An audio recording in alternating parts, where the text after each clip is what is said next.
Morning and Jai Hind. Today we are going to learn about the formation of interrogatives. Question may be answered in two ways. Either the answer would be in yes or no, or the answer may be in a complete statement. So, the first case, when the answer is either yes or no, then the question begins with the helping verb. We can understand this with the help of an example which is given here. Do you like tea? The answer may be yes or no. Yes, I like tea, or no, I don't like tea. So, in this question, do is the helping verb and it is in the beginning of the statement or sentence.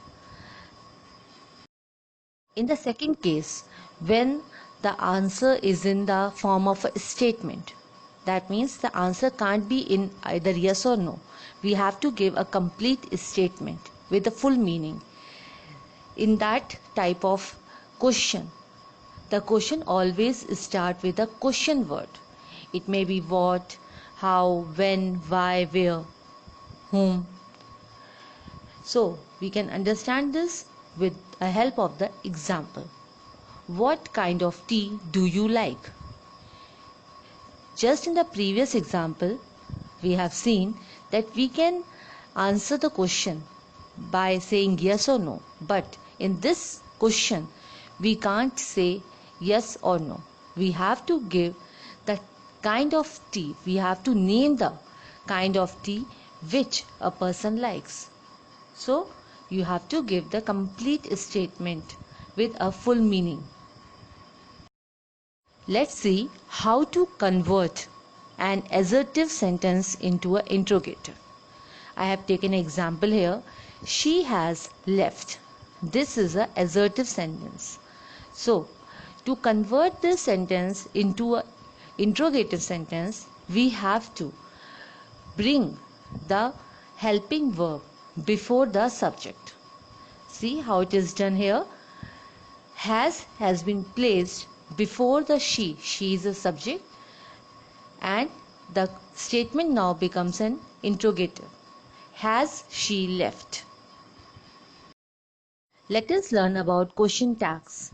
Question tags are the short questions that follows a statement. That means it is placed behind the statement. We can understand this with the help of an example. You can purchase the tickets tomorrow, can't you? Here, can't you, which is placed behind the statement, is the question tag. Can't you is a question tag here, and you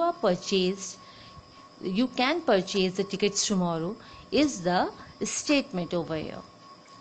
There are few conditions which should be fulfilled while writing the question tags. The first is two words. That means there should be only two words in the question tag. Next is only pronouns. Question tag should contain only pronouns in it. Next is subject as per statement. That means it has same subject as the statement has. No change in the tenses.